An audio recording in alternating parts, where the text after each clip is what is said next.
Heat check. Basketball, basketball, college. Basketball, basketball, college. That's time already? Whoa. Welcome into another episode of the Heat Check Hangout, your number one source for all things basketball, basketball, college. I'm your host, Brian Rauf, doing as always my co-host, Connor Hope. McKeon of Three Man Weave is here hanging out with us today, going over some gambling odds, looking at some futures, propositions for the college basketball season, national championship odds. Kai, thanks for joining us to help us break it down. Hey, thanks for having me, guys. I'm excited to be here. We're excited to have you. It's been a long time coming. I want to take a look first. The teams at the top of the odds board I don't think are necessarily surprises. UNC, Houston, and Gonzaga are the general consensus top three. You can have arguments about who should be number one, but all those teams are generally in everybody's top five. They are among the favorites at DraftKings to win the national championship in 2023. But joining them up there is Kentucky. Same odds as those three. Aren't found the same, or talked about at least in the same kind of stratosphere as those three. Mm-hmm. Should they be?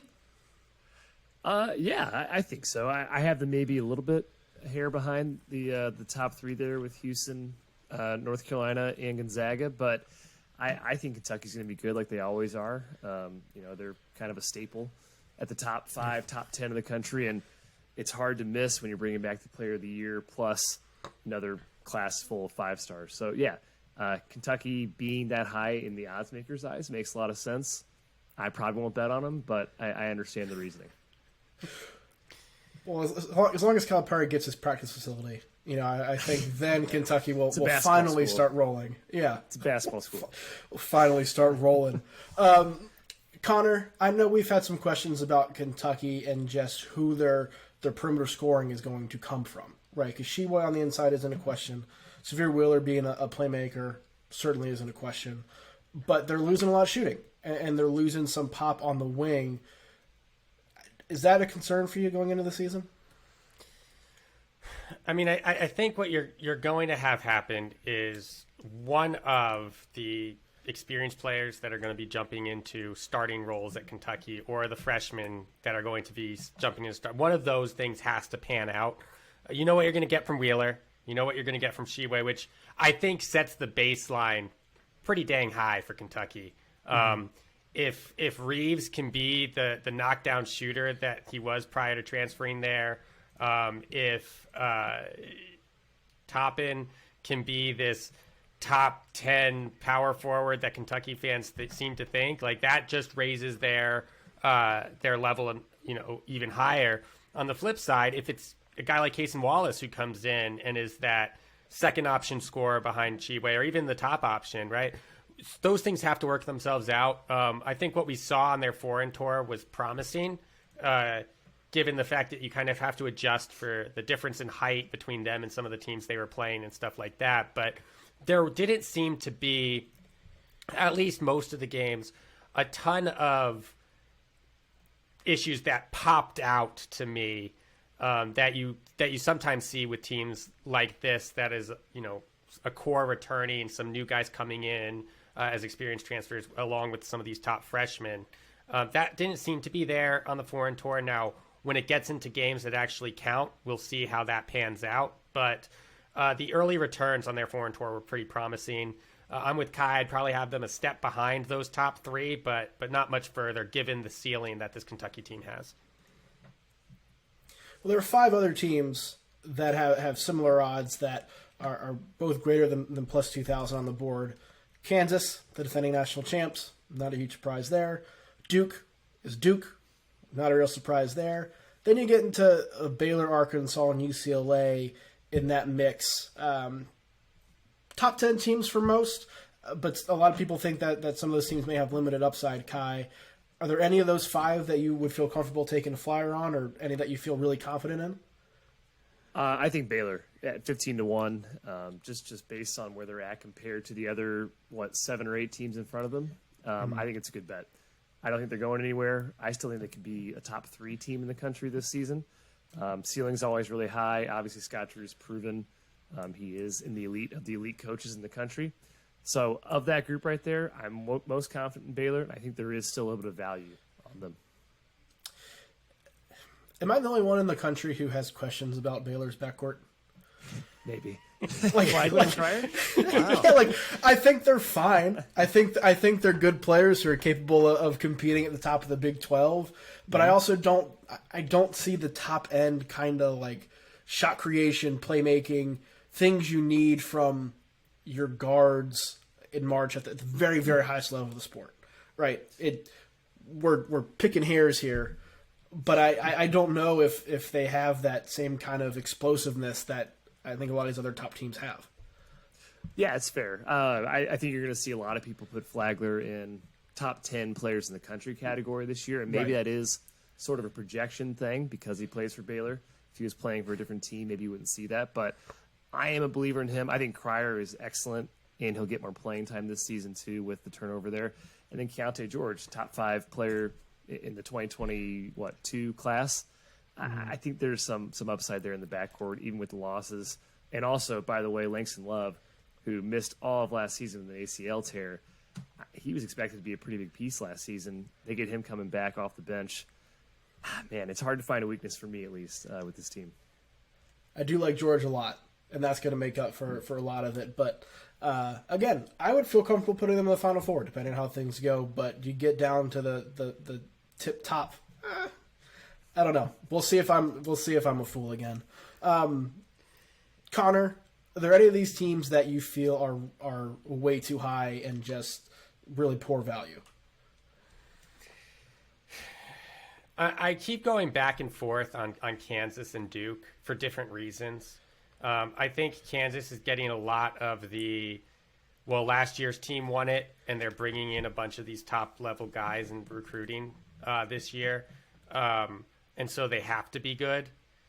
But they lost a lot of the players, especially in the backcourt, that they relied on to win that national championship. And it's not the same team. And, are they going to be a top 10 team? Absolutely. Do I think I would give them the 5th or 6th best odds to win the national championship? Probably not. Same thing with Duke for different reasons, right? It's Jeremy Roach and a bunch of new players. Some of them are experienced, but most of them are freshmen, and you're relying a lot on Roach to be an elite-level point guard in March, which is something that he can be, but, I'm just not willing to put that much credit to it, especially given that it's also Shire's first year as the head coach for Duke. So all of those things together, I think those two teams are getting a lot of that bump based on the name, and I would probably stay away from them at, I think Duke's at 14-1 and Kansas at 13-1 odds.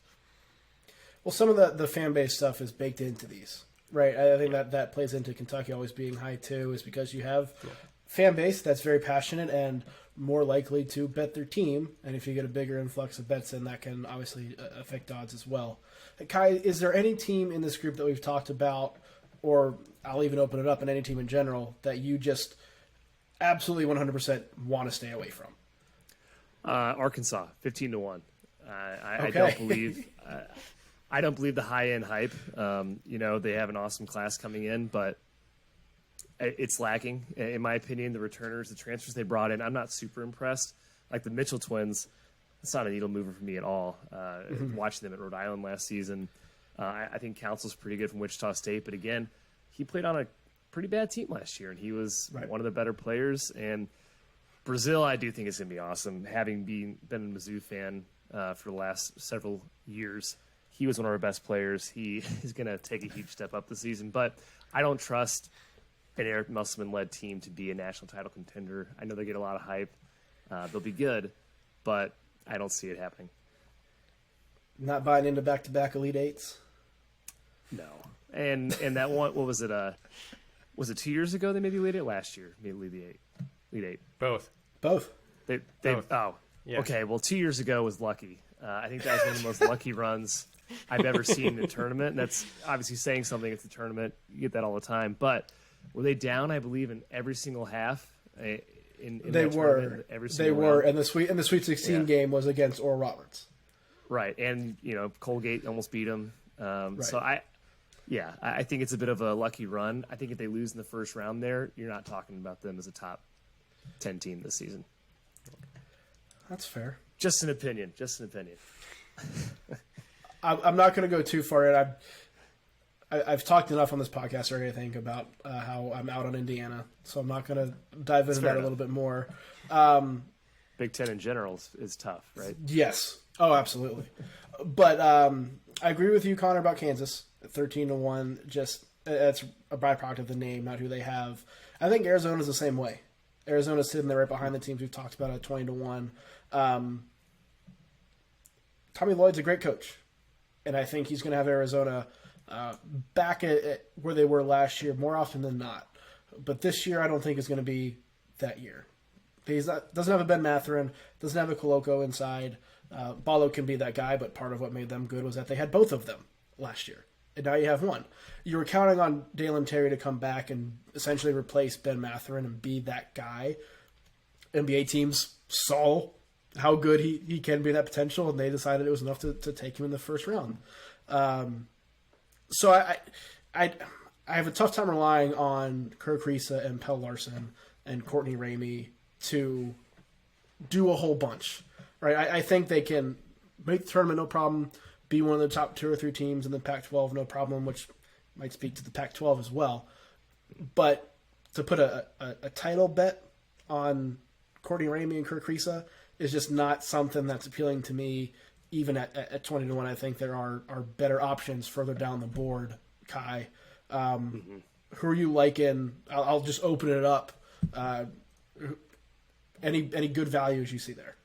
Yeah, and then first of all, I'll set this up with, so Jim just reminded me today, the last 5 title winners were 1 seeds, and 6 of the last 7 were 1 seeds. So generally, yeah, these title odds are enticing. It's like, oh, this team's really good, but only one team wins, right? And it's usually one of those top 4 teams. Now, having said that, can you identify a team that might get at 1 seed, might get to that point sometime in the season, like an Auburn, for instance, when Bruce Pearl led them to the Final Four a couple of years back, 2019. Having said that, I think Tennessee is fantastic value from just a value perspective. I think they could be a top 10 team this season, being quote-unquote slept on a little bit, as the kids like to say. But Rick Barnes in March, he doesn't have a great track record. If you believe in that sort of stuff, which a lot of people do, and maybe there's a good reason for it, then maybe you stay away from Tennessee. From a pure value perspective compared to the teams that they are priced next to, I think 35-1 is pretty good odds. The way I look at these is, like, I want to bet a ticket that I think will win, right? But talking about betting UNC 10-1 is not the sexiest thing to talk about. Connor, who do you like opening this up? I know we've talked about being really high on San Diego State. They're at 60-1. Is that too much? Maybe too far down the board? I think that's a little too far down the board. I mean, I think if you're looking for like that Rich Strike at the Kentucky Derby, long shot but big winnings team, I'd take Miami at 120-1. They have Nigel Pack and Isaiah Wong in the backcourt. They bring in Omie in the front court. You know, I don't think they win, but if you're looking, I mean, they're sitting right now behind teams like USC. I think Florida State might be ahead of them. Notre Dame might be ahead of them. Wisconsin. Like, you're looking Butler. At teams that are. On DraftKings, they're behind Butler. So if you're looking at one of those like long shot, you know, they probably won't win it, but if they do, it's really good odds of that group that's outside maybe the 60-1 or better. Like, I would look at Miami because they have the top end scoring talent, especially in the backcourt, I think, to do some damage in March. As for what Kai said, I agree. You want to look at those teams you think slide into the 1 or 2 seed line. I'm not on the Tennessee train, but they're probably the best bet to do it outside, because I don't trust UCLA. I don't trust Arizona. And there are teams on there that I think could earn a 2 seed, like Texas Tech might slide in there, or San Diego State might slide in there. I just don't think they have what it takes to win 6 in a row in March. Kai, how do you evaluate teams that we expect to break out and then have odds priced in with a breakout, essentially, assuming that it happened, right? So you have a team like Creighton, who's up there at 25-1, TCU at 50-1. Do you have a little bit more caution looking at a team like that from a betting standpoint because some of that breakout is already priced in? Or do you just accept the fact that I think this team's going to be better than they were last year, and go for it. Yeah, I think that value is all relative, right? So Creighton, I've seen people rank as high as top 5 in the country. So them being priced right now at the 10th or 12th lowest odds, some people might find value in that bet. Now, having said that, everyone knows Creighton is going to be much improved this year. So maybe there's a reason they're still sitting at 25-1, and people might think, oh, there's value there, when in reality, there might not be. I won't have them in top 5 this year. I think they're borderline top 10. I think this is priced pretty well. TCU, sort of the same thing. They're kind of priced where I expect them to be. Going back to your San Diego State point, though, I think they're priced very low, 60-1. You don't see this type of team making deep runs in March usually, but I think they could be a top 15 team this season, top 10 maybe. So them at 60-1, just comparatively with the rest of the market, is good value. Yeah, Connor thinks they're going to win the Maui, and I've jumped on board with that too. Yeah, I mean, they're going to be awesome, like with a capital A, and they have basically every ingredient you need to be successful. Yeah, I think if Matt Bradley keeps his level of play, if Darren Trammell can step in and provide some offense and give them another option on the perimeter, I think that might be just enough. Just enough. Yeah, plus top 5 defense. I mean, that's not bad. Yeah, absolutely. Connor, there are some first-year coaches that have some high expectations this year. Some of the odds are priced in that way. Villanova is sitting there at 40-1. Florida with Todd Golden has the same as San Diego State at 60-1. Do you still find value in some of those, or because there's a first-year coach and some unknowns there, is that something that you just want to completely stay away from? I would stay away from Florida. I have no idea how Todd Golden is going to translate to Florida. You know, with Villanova, you're looking at a much closer situation to just kind of continuity, right? Neptune was there with Jay Wright, left for a year. As I've said on the podcast, led Fordham to their best season in forever, a decade or two.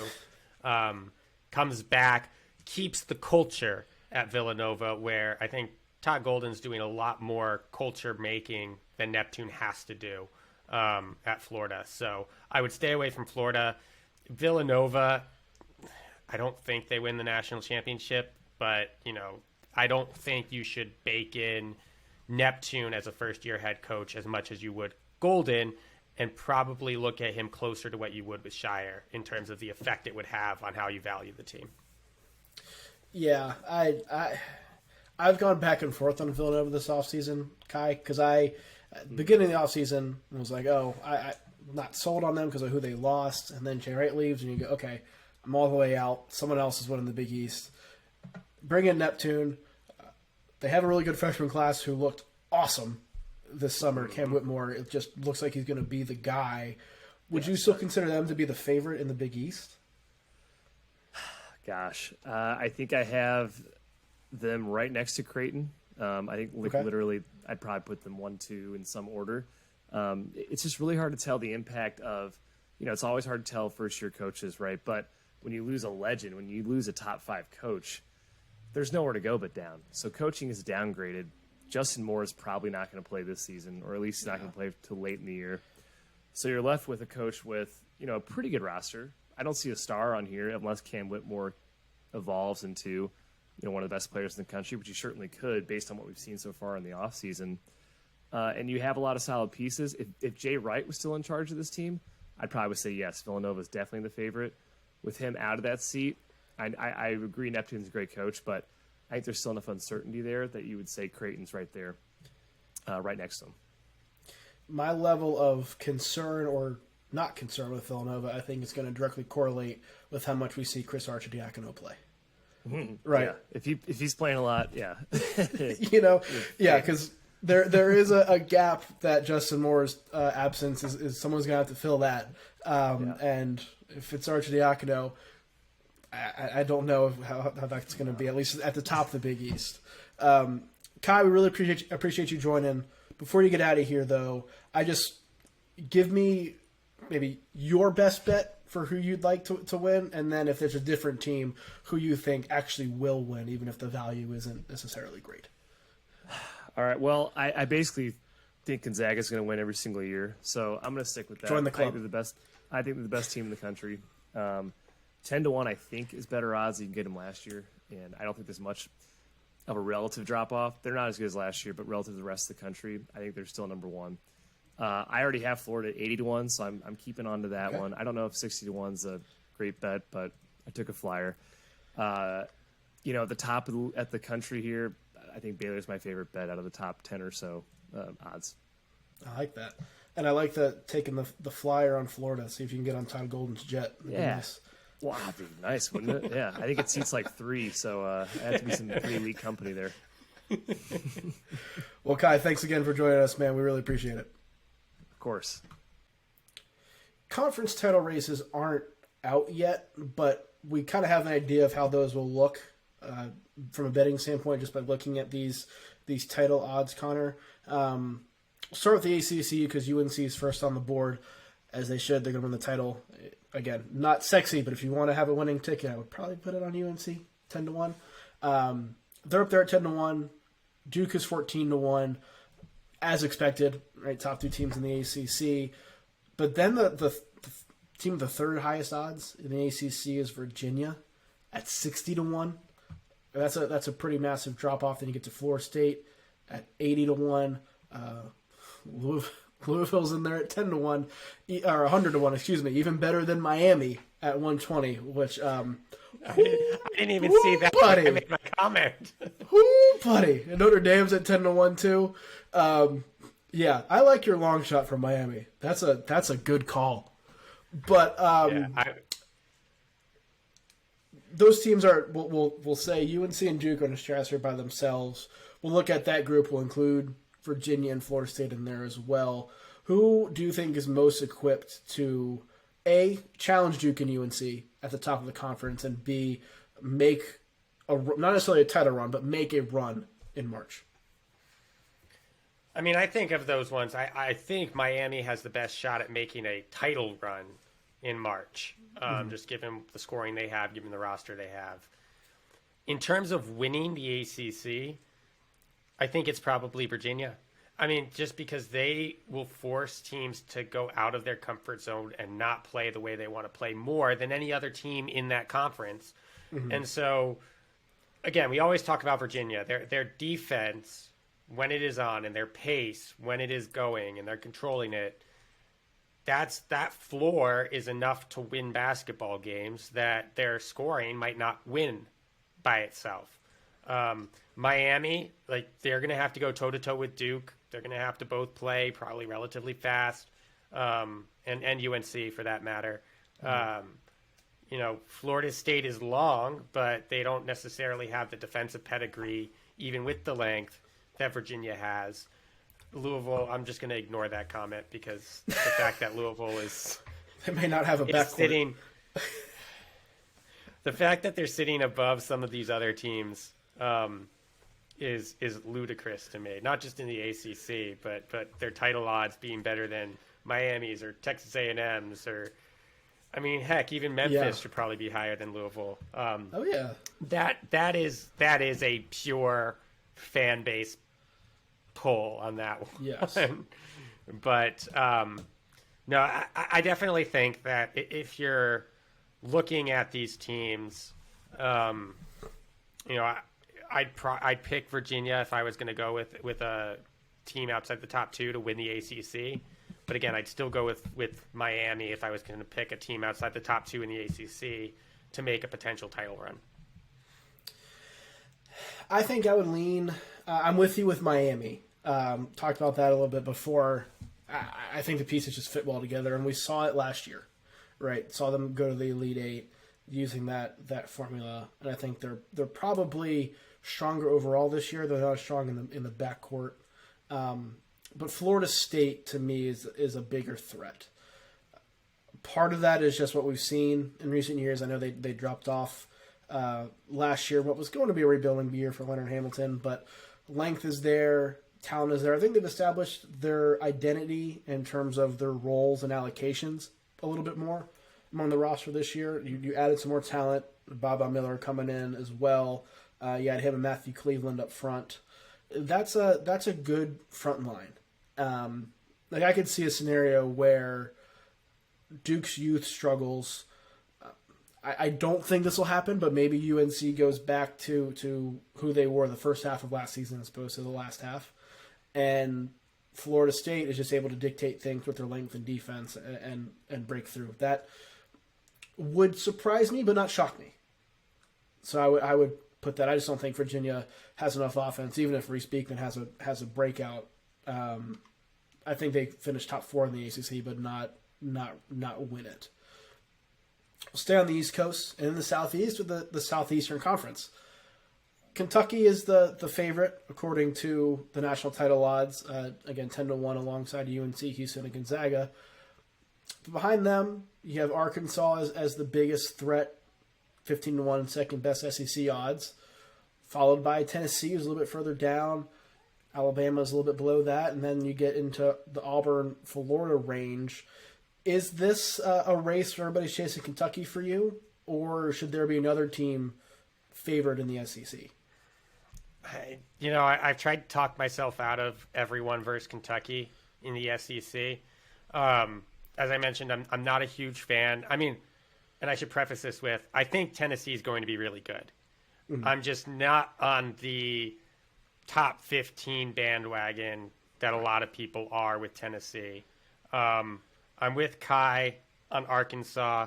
Look, I think there's a lot that has to work out for those rosters that Musselman puts together to come together. And Arkansas tends to struggle early. But they've always had experienced players that have handled taking those early struggles and turning them into success late. Mm-hmm. Now you add some freshmen into the mix that are likely going to be starters or at the very least really high minutes players in their rotation. And how does that work out? We've seen Duke with a lot of freshmen struggle early in the season and it doesn't turn around. We've seen Kentucky with freshmen that struggle early in the season and it doesn't turn around. And, it's not UNC. It's not a team that just has UNC from last year. A team that just has a ton of experience that figures it out and learns to work with the coach right away. And so, I think we're going to see a lot of early struggles from Arkansas. And I don't think that having a lot of freshmen and some of the transfers that they bring in is very conducive to a huge turnaround. Still a tournament team. Still a team that should make the second weekend, maybe, or at least compete for the second weekend, but I'm not as high on them. Alabama and Auburn, up and down. Can be really. I think you can be really high on them to have a potential run in March. I just think they're going to be so up and down during the course of the season that it's not going to work out. So if I'm looking at a team that's going to finish second or compete with Kentucky, it's probably Tennessee. I'd probably throw Florida into that mix too, just because they have Colin Castleton. I like the way Todd Golden coaches. I think they're going to be a lot more even-keeled over the course of the season, even if they don't have the highs that some of these other teams have. My issue with diagnosing the SEC right now is that I think all these teams are flawed in a somewhat obvious way, right? Kentucky, you have the question about perimeter scoring. Arkansas, the youth. Tennessee, the offense, and just the consistency from a Rick Barnes coach team. Alabama and Auburn, okay, what's the ceiling really like there? What's the floor? You're going to have some wide variance. Florida's got the new coach. LSU has basically a new roster. A&M would lose if they had to score 70 points in a game last season, so I'm not going to throw them in that mix too. I would still lean Kentucky as the favorite because I think having Sheboy matters. Having Xavier Wheeler matters. They're not perfect players, but when it comes to regular season winning 2 games in a week, I think they can do that. I think the freshman, particularly Kason Wallace, on the wing will be enough, right? Especially if C.J. Frederick can stay healthy, if Jacob Toppin takes a step forward of any kind. I think they can, with the Rupp Arena advantage baked into this as well, be the more consistent team. But it also wouldn't surprise me if we ended up with like a 2 or 3 way tie for a regular season title here. Yep. I'm higher in Arkansas than you are, just because I think I think they're probably the most talented team in the conference, and I will always take a flyer on that with a coach who has proven himself like Eric Musselman has. But I'm not confident enough to put them as the favorite. Yeah, my issues with Arkansas is that they're always really good defensively under Musselman. It's just the offense they play is so inefficient that if you go up against, like, I think Kentucky is probably with Shibwe is probably the best has the best rebounder in the conference by a pretty wide margin. And when you're an Arkansas team that even now with different members, like, I just don't see them being an excellent shooting team. Last year they were in the bottom 50 in 3-point percentage. The year before they were still outside the top 150 in 3-point percentage. The inability to shoot the ball does not put them at an advantage over Kentucky and does not take advantage of Kentucky's inability to shoot the ball or question marks around shooting the ball. Right. And so, they have the highest ceiling. They also have a pretty low floor, and I'm just not going to trust anything about them until I see them put it together. Yeah. Well, say on the East Coast, as we take this look around the major conferences, with the Big East, Creighton has the highest title odds of any Big East team at 25-1, and they're the only team with better than 40-1 odds. Then you get to Villanova at 40-1, and then there's another pretty big drop before you get to Providence and Butler, as we talked about, at 110-1. I don't think I'm missing anybody in there.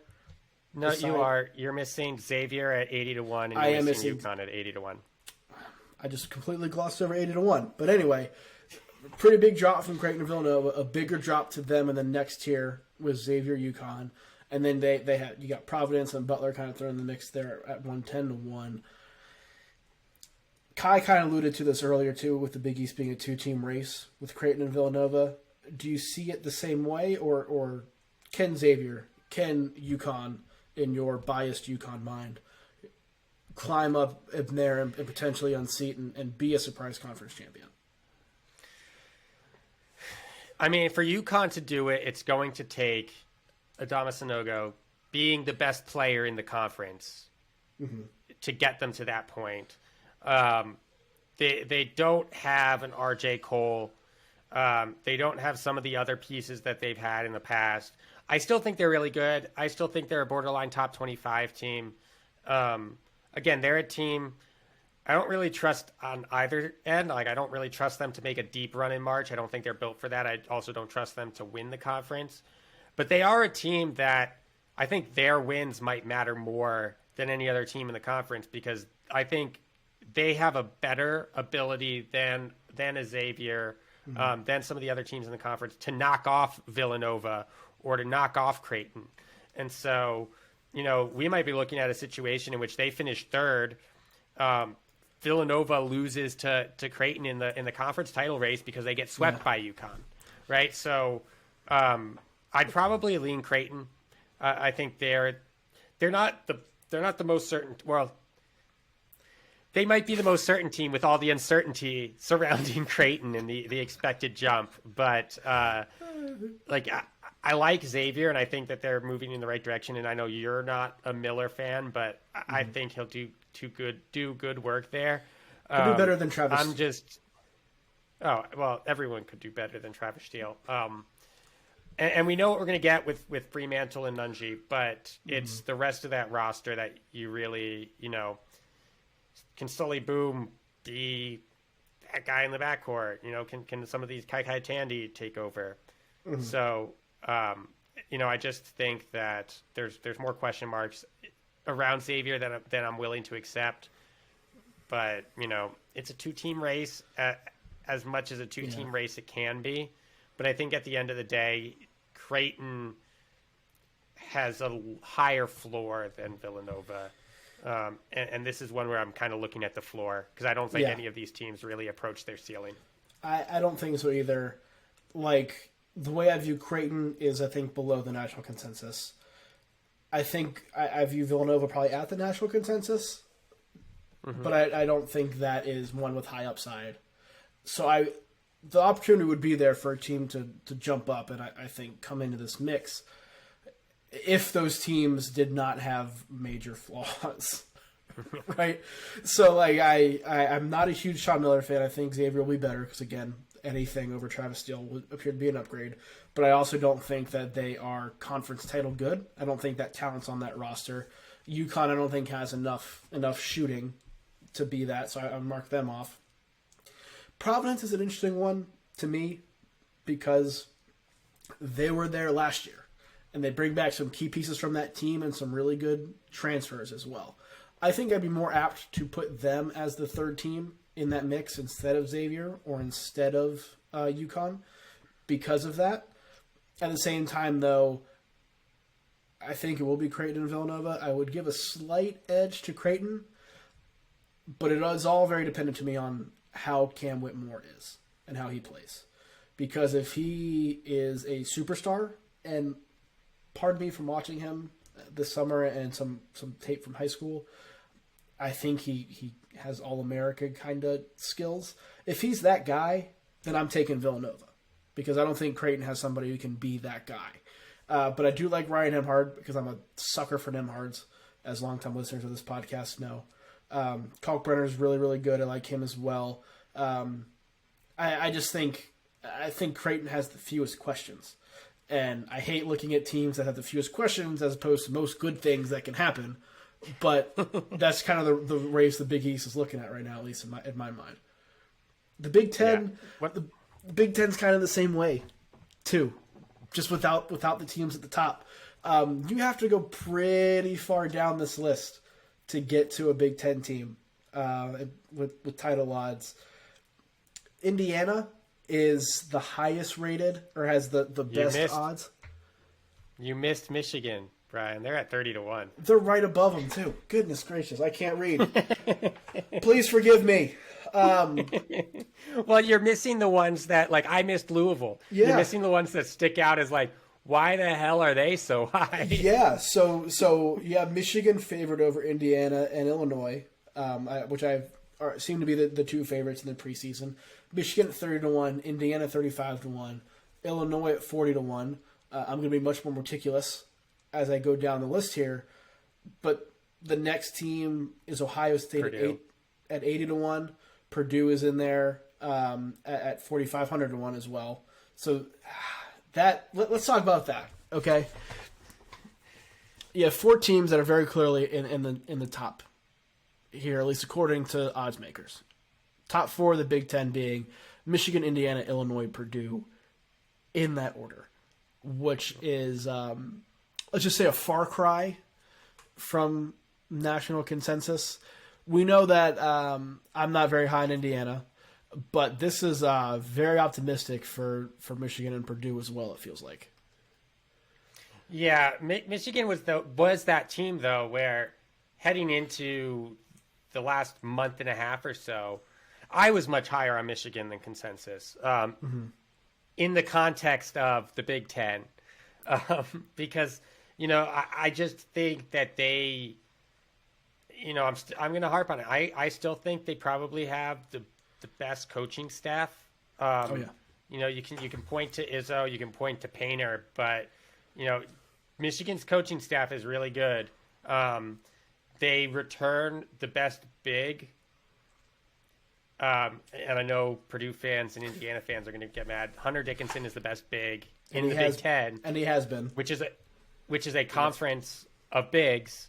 And so, I'm higher on Michigan. I don't know if I would say that they win the conference, but I am pretty high. I think they finish in the top three as a floor. I'm really low on Purdue, as I've mentioned on this podcast multiple times. While wearing a Purdue hat. And then between the other two, I think I'm higher on Indiana to win the conference by default. Because I think there's a lot of emphasis going into Illinois needs to be better without Kofi Cockburn than they were with Kofi Cockburn. And Kofi Cockburn prevented them from doing a lot of things. Yep. But he also helped them out and covered up a lot of things. Yep. And so Indiana, say what you want about some of their guard play. Say what you want about Race Thompson. Trace Jackson Davis is the second or third best big in the conference. Xavier Johnson is top 4 point guard at his floor, maybe. I mean, like, I can't think of off the top of my head a point guard in the conference that's clearly better than Xavier Johnson. Chucky Hepburn. And I think, and what we've seen of Race Thompson is a good role player. Mm-hmm. And so, the Big Ten continues to be down. And I think that's clear. But Indiana, I think, is best equipped to win within the confines of what the Big Ten is during the regular season. Even if I would probably put them third or fourth on that list to win in March out of the Big Ten. Yeah, the Big Ten, I think if you're looking, if you're betting conference odds and you want to find a real long shot to win a conference, I think the Big Ten is that. Because all 4 of these teams have huge, huge flaws. I think Purdue is way overrated in here. Michigan, I'm higher on, I think, than the consensus because of the trust I have in Juwan Howard. But it's not like they're an overly talented team. Down in Indiana, again, I think they're a fine team, but I don't think they're a top 25 team. Illinois has grown on me some, but there are still concerns about where they're getting their offense from. Right? The initial response I just heard from the entire state of Illinois is, well, we just brought in Matthew Meyer and TJ Shannon. Like, that's where the offense is going to come from. It didn't come from them at Baylor and Texas Tech. So I think we wanted it to come from them at each of their previous stops and expected it to, and it didn't. So I'm hopeful that it happens for them, but I don't know if it will, and I don't want to write that off. I would give the edge to Illinois here, I think, because even if those two don't deliver on being superstars, I think the floor, particularly defensively, if Illinois is going to be high enough, that they can win the league if nobody else plays to their potential, which I think could be the case here. Big 12, home of the defending national champions, Kansas Jayhawks. They enter as the favorites, just ahead of Baylor. Kansas mentioned 13-1, Baylor at 15-1. And again, these odds are national championship odds. National championship odds, correct. Yes. Yep. And then you get down. Texas Tech has better championship odds than Texas. I'm sure that's not going to cause any sort of debate or conflict at all. They're there. Texas Tech 30-1 for the national championship. Texas 35-1. And then TCU, a lot of people's breakout candidate, team I'm very high on. They're fifth, at least projected to be fifth, at 50-1. But again, Kansas and Baylor very clearly in front. I feel more confident, I think, about Kansas and Baylor being in front because they are good than the fact that other teams are just worse than they are. But I kind of fall in the same category as Kai here, where I think Baylor should be a clear favorite ahead of Kansas. Yeah, I feel that way as well. I would go as far as to say that I'm still in the mindset that you've got Gonzaga, Houston, North Carolina in whatever order you want. Baylor's that fourth team for me, and pretty clearly that fourth team for me. And, Kansas is going to be in that 5 to 8, 5 to 9 range for me nationally. So, I'd stick with Baylor. I think there's not much difference now between Drew and Self when it comes to on-the-floor coaching. Mm-hmm. Baylor's not losing quite as much of what they relied upon as Kansas. And I think Keontae George is the best freshman in the conference. So I'd have Baylor as the clear favorite to win. Kansas would probably be a step below them. I agree with Texas Tech having the next highest odds to win the national championship and probably being the third team to win the conference. Again, you go back to Virginia, you go back to some of these other teams that we'll talk about. That defense just sets that floor really high. For as bad as or as hard as it has been for Texas Tech teams to win in the past, a lot of those issues in close games came with Chris Beard, Yep.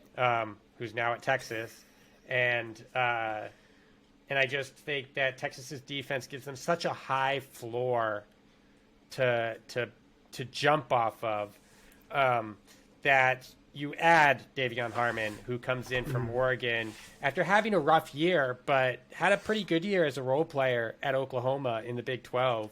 He knows the conference. Kevin O'Banner, one of the best pick and pop guys when he was at Oral Roberts, was a pretty good scorer at times for Texas Tech last year. Bardoz Amack, probably the best up transfer big man in the country.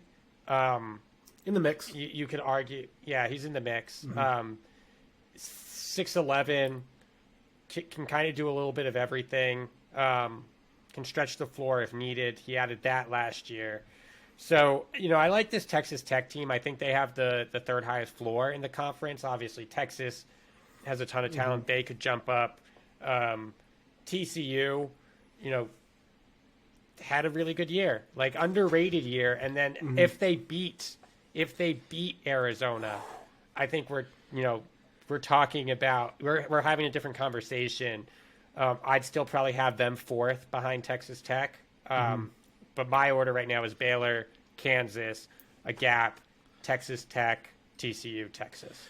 Yeah, if TCU beats Arizona because they call what was rightfully a foul on Mike Miles at the end of the game, we are talking about TCU differently, and you also would not have stopped hearing about my bracket. I was so close to having that. So close.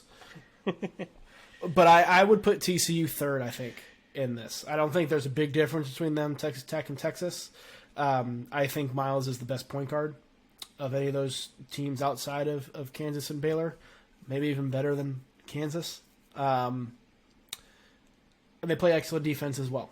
Jamie Dixon coach team, and this is an experienced group too that's been together. They just haven't handled expectations before, so we don't know how that's going to go.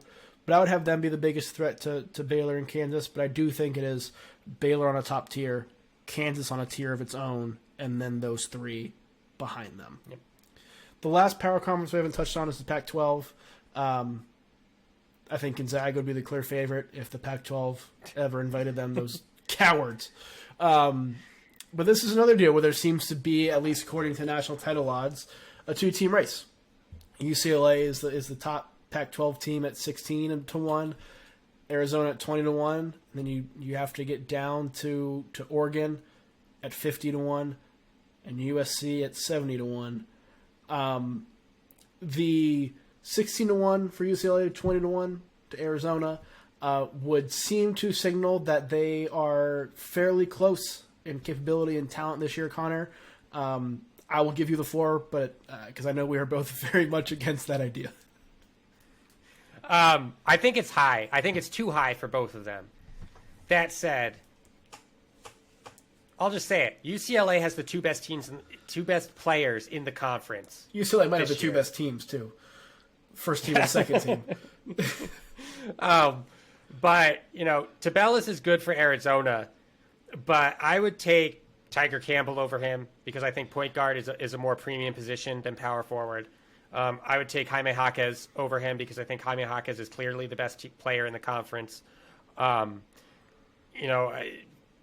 Arizona, like you said earlier, they're just in that in-between stage, right? Like, I've been high on what Courtney Ramey can do with Arizona, which should tell you what I think about Arizona. Right. So, I think it's a one-team race. I don't know if I would even pick Arizona to be the biggest threat to UCLA.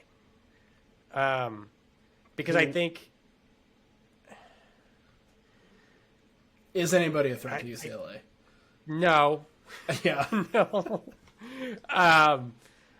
But, I think if you look at USC, they're not great. They're probably going to start two freshmen in the front court. But Boogie Ellis is a solid scoring point guard. Drew Peterson solid spot up shooter, really long guard that can kind of play the 2 through the 4 relatively easily. You've got Oregon bringing back Will Richardson to play point guard, which I don't like, but they also have Jermaine Cousinard. They have Quincy Guerrier. Mm-hmm. If Kellel Ware can deliver on a top 10 recruiting ranking in year one, I think they could be really good. So, I think what you're looking at is it's UCLA, and I think it's a really tight race for second. Mm-hmm. I would not put Arizona much higher than USC and Oregon for that second place finish. Yeah, I think there's a 2 or 3 game gap between UCLA and those 3 teams, Oregon, USC, and Arizona, in some order. We go through all that. Talk about national title odds. I'll harp on this again. Take UNC 10-1. Not sexy, but if you want to make money at the end of it, you got to pick the team that wins. I think by UNC. Gonzaga or Houston, I'll accept as well. I know that's not the best, but I feel most confident about UNC and Houston going into the season.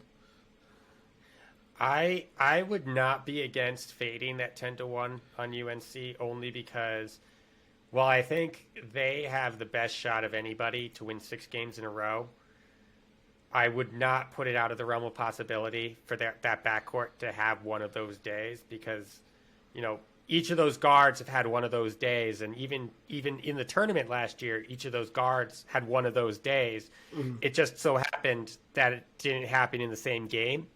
But if it does, Armando Bacot isn't going to create for himself. Pete Nance, I think, is probably the 4th option on the team. Mm-hmm. He's not really going to create for himself. And so if Love... Puff Johnson, Seth Trimble. If Love and Davis aren't hitting threes together, or especially if neither of them are hitting threes, it's really difficult for UNC to win, and I don't think that's outside the realm of possibilities.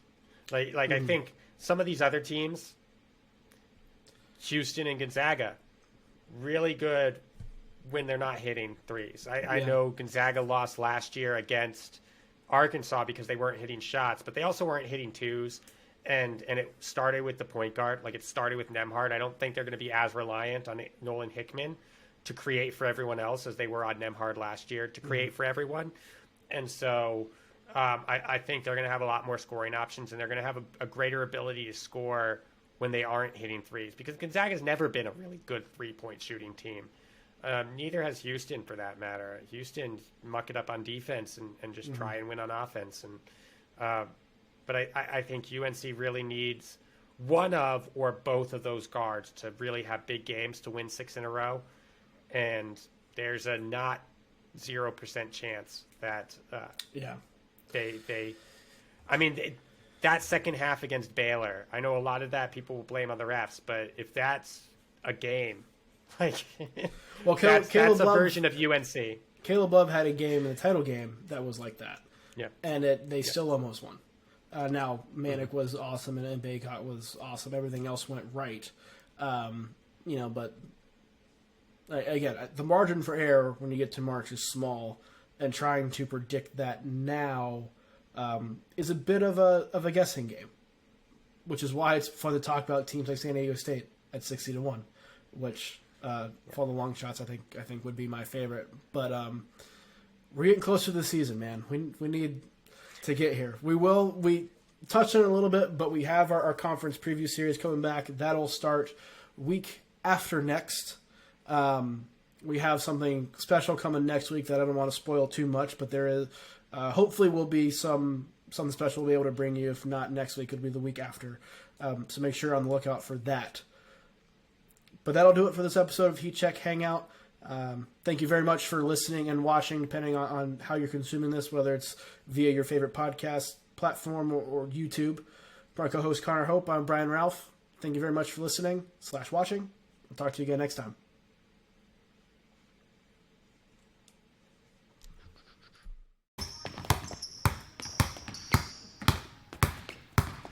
Basketball, basketball, college. Basketball, basketball, college. That time already? Whoa, basketball, college. Come on. Basketball, basketball, college. Basketball, basketball, college.